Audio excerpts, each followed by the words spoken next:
You're listening to the We Are Libertarians Podcast Network. Find all of our shows at wearelibertarians.com. Welcome to the Chris Spangle Show. Today I'm going to talk a little bit about Paul Ryan's retirement and why it's significant. Paul Ryan joined the House in 1999 and came to prominence as a backbencher during the Tom DeLay Congress, and his goal was always to become the chairman of the Ways and Means Committee. Paul Ryan got his start at Jack Kemp's shop and essentially always had an affinity for economic policy. His two main goals were tax reform and entitlement reform. And obviously he leaves with some measure of tax reform as he exits the building.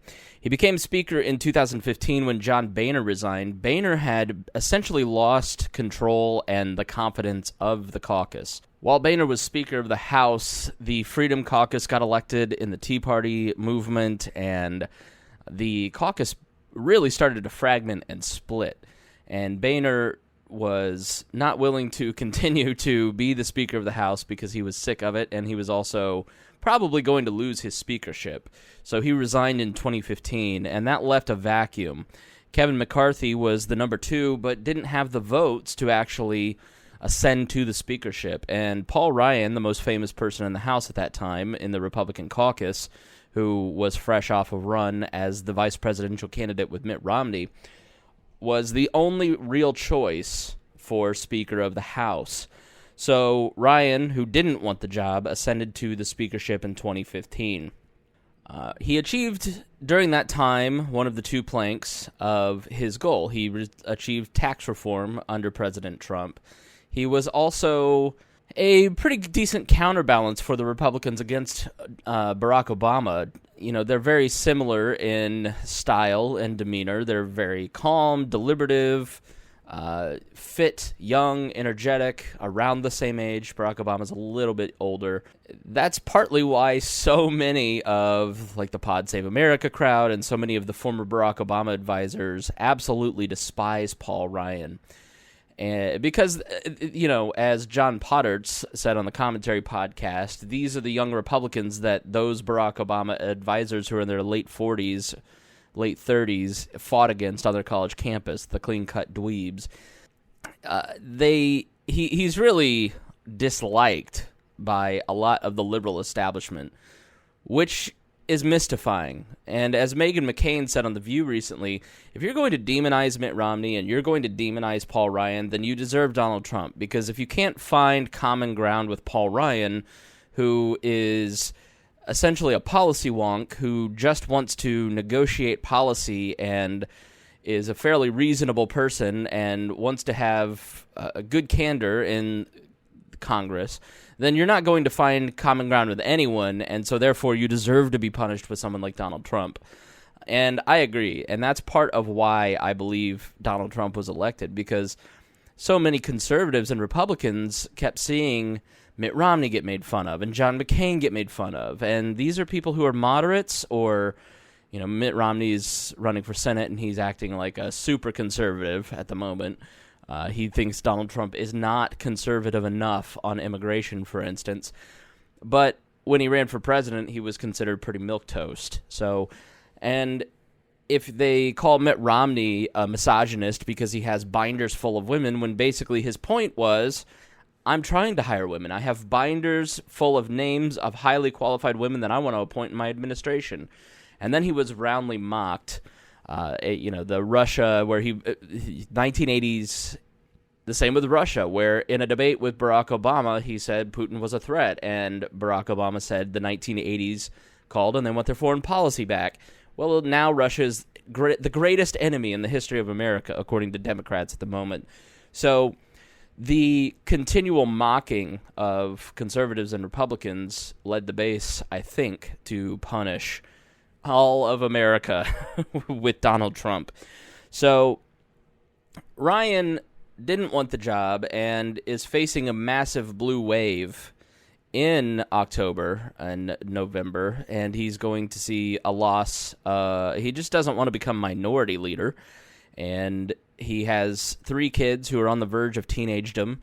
He's been in Congress 20 years, And he's tired of fighting the president. He doesn't like the president. It's pretty clear in his body mannerisms when he talks about the president. He stays focused on his job. And I would think that he wouldn't like the criticism of it either. I mean, the retirement has been met with joy from people on the intellectual left because he wasn't, quote-unquote, courageous enough standing up to Donald Trump, and that's not really Paul Ryan's job. I mean, Paul Ryan, I think, has taken the right tact, which is, I'm hired to be the Speaker of the House. I'm going to manage the Speaker of the House. I'm going to do policy. And Donald Trump is going to be Donald Trump, and I'm not going to get involved in that discussion, and it's not my job to babysit the president. I think that's a smart tactic, and I think it is why Donald Trump owes his big legislative victory, probably the only one that he will have as president, the tax reform, to both Paul Ryan and Mitch McConnell, because they didn't pick fights with the president. They said, okay, here's what we can do, and we're going to get this done. And Donald Trump, if you really go back and remember, Donald Trump was fairly irrelevant in the tax reform debate. He just signed it. He was told to stay off Twitter, and he did, and that's why it got passed. So Paul Ryan, I think, is owed a debt of gratitude by the president for giving him that accomplishment. He wants to spend time with his kids. He's tired of the job. They're going to lose big in November, so I completely understand why he doesn't want to do the job anymore. The Republicans are going to lose big, as I said, and this only hurts because now every congressional caucus meeting on the right is going to be about the leadership fight. Will Kevin McCarthy be able to cobble enough votes together to become what I believe will be the minority leader as opposed to the new Speaker of the House? I don't know. They should be focused on re-election because it looks fairly bleak. So, Ryan has also stated, I wasn't going to finish out this term anyways, so I didn't want to lie to my district and say that I was running just to save the seat for the Republicans and then leave and then have someone else reappointed. He has nearly $10 million in the bank. His Democratic opponent has a fairly large amount of money, $2.3 million. And the new Republican starts at zero, but one presumes that Paul Ryan will help whoever the Republicans nominate in that district. Ryan is an incredible fundraiser for congressional Republicans, and this diminishes his ability to fundraise. So not only do you have the lack of focus on re-election, you now have a lack of fundraising by Paul Ryan stepping down. I think this was the perfect revenge on the Republican caucus for forcing him to be the Speaker. So I also think that this signals that the internal polling must just be abysmal. So as of today, 43 Republicans are retiring, have resigned, or are running for other offices. Democrats only need a pickup of 24 seats to retake the House. And currently, Republicans have 246 seats, while Democrats hold 187. 2 are currently vacant. The Cook Political Report says that 29 Republicans are toss-ups, while Democrats have 3. So Republicans have 29 toss-up tough races, while Democrats really only have 3 to protect, which is a pretty stunning number.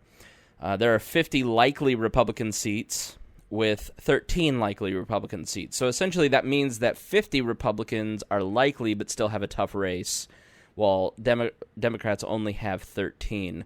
So that's 79 to 16 in terms of the vulnerable category for Republicans. There are 179 solid Democratic seats with 161 solid Republican seats. So that's a lot of vulnerability for Trump's party going into the midterms. And the most energized group of voters, which usually can signal who is going to take over the House, are young female voters who are college educated and white and usually single. And as you can imagine, they usually vote Democrat. So why should libertarians even care about any of this? Well, Ryan was essential in milking good economic policy out of Trump. He was a good babysitter for Trump. He was able to persuade Trump to enact good policy. So the policies that we liked, that we saw in December, came out of people like Paul Ryan. Now the policies that we don't like are coming out of the people that Trump has picked himself, and his instincts seem to pick, which isn't surprising for a New York Democrat until 6 years ago, to pick people who are fairly progressive, be it Republican progressive or Democratic progressive. His instincts seem to lie on the scale of bigger government. And so I think it is important for there to be a conservative House with libertarian leanings, people like Justin Amash and Rand Paul, who can counterbalance that progressive nature of Donald Trump. Trump is eager to please, and he's eager to get wins, and so he doesn't really have a political ideology. He doesn't have an ideology like Rand Paul, so he doesn't have anything to measure his policy by. He just measures it on popularity and how it will affect him. And so if you have conservatives or libertarians who are against progressivism saying, Mr. President, this will make you more popular, then that is beneficial to the libertarian ideology. So I don't want President Trump to continue to propose legislation that leaves Dianne Feinstein with a massive smile on her face. It's also, finally, should be noted that if the Democrats take back the House, we're going to be besieged by impeachment talk. I think that the Democrats are setting up impeachment talk on several different fronts. There's the emoluments clause. There's a very rational and reasonable case to be made, I think, in a lot of Donald Trump's actions that he is using the presidency for personal corrupt reasons. I think Amazon, for instance, is a tell of Donald Trump's corrupt nature, where he doesn't like the online retailer because it hurts his business and mortar friends who buy space in his hotel. And so he ordered the post office yesterday to do a full audit, presumably so he can see what Amazon pays in packaging fees.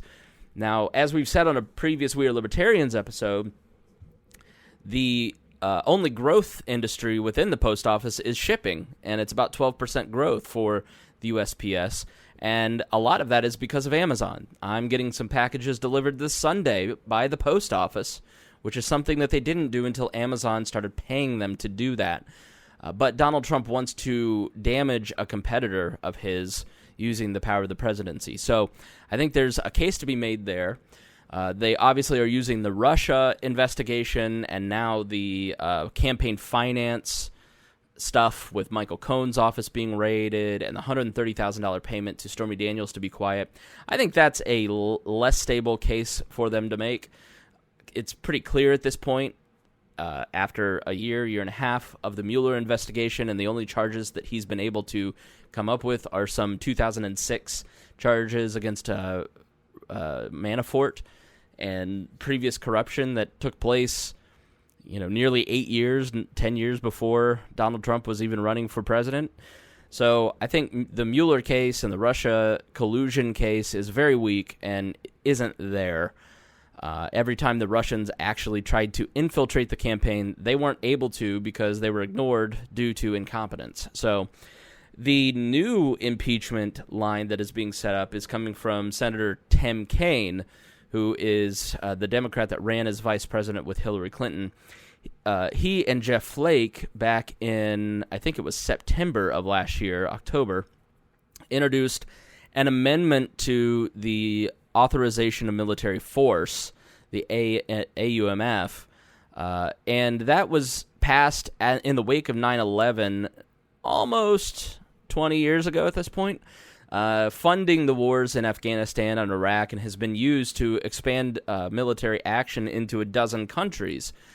And Tim Kaine and Jeff Flake introduced legislation that would limit the scope of the authorization of military funds to just fighting our three declared enemies, Al-Qaeda, ISIS, and a few other smaller Islamic groups, and would not authorize things like strikes in Syria.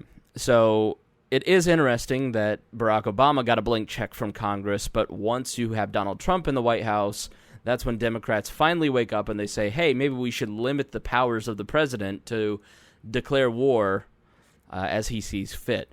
I'm all for it. I think that the authorization of military force has been wildly abused, and Tim Kaine makes a very good case that if he spoke with Vice on their News Tonight on HBO, basically saying that if Donald Trump strikes Syria, it's unconstitutional and illegal because he struck a foreign power, a nation, without the authorization from Congress.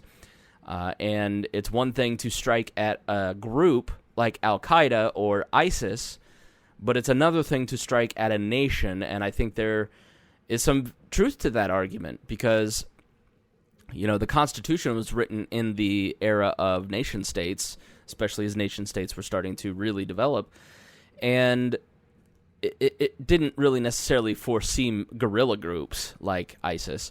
I think libertarians have a harder time looking at the use of military force authorization to fight militarily. I personally don't think a military strategy to fight ISIS and Al-Qaeda is effective. I believe that a policing strategy similar to what we saw before 9/11 was effective. 9/11 would have been prevented had the CIA not hid information from the FBI. The 9/11 hijackers would have been stopped as they entered the United States had the CIA not withheld information in a bureaucratic fight from the FBI. The FBI would have arrested them, and 9/11 probably wouldn't have happened. So that is all within the bounds of the Constitution, and military adventurism only serves to increase the amount of new jihadists that we are creating. So the impeachment of Donald Trump could find new wind in strikes on Syria. Should he strike Syria, and he did last year, you could see impeachment talk based on illegal wars. Do we, as a nation, want to live through impeachment drama?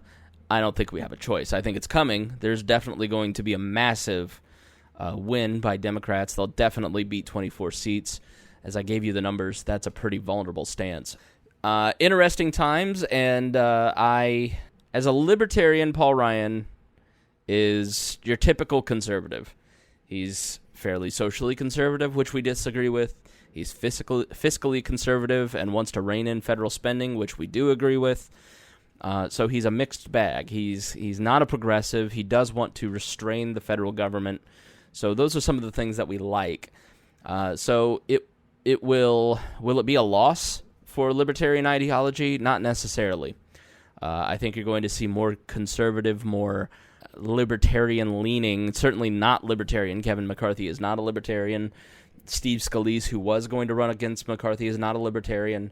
It'd be great if we could get some Freedom Caucus guys in there as speaker, people like Justin Amash or Thomas Massey, but that's just not possible because they are too radical for the more moderate parts of the House.